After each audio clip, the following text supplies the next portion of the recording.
అటువంటి నిశ్చల తత్వము గలవాడే ఇటువంటి జనన మరణముల నుండి ముక్తిని పొందగలడు.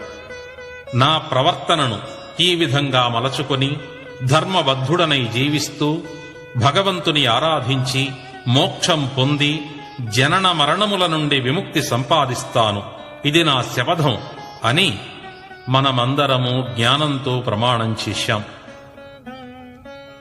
తల్లి యొక్క అపానవాయు ప్రసార ఒత్తిడి వలన గర్భము నుండి నెలలు నిండి బయటపడుతున్నాం.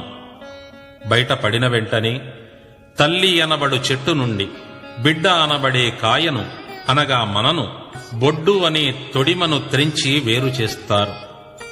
2 కాళ్ళు పట్టుకొని తల్లక్రిందులు చేసి నీళ్లతో కొడతారు. ఈ నీళ్లకు కలినీళ్లు అని పేరు. ఈ కలినీళ్లు మన శరీరాన్ని తాకిన మరుక్షణంలో భగవంతుడు తల్లి గర్భం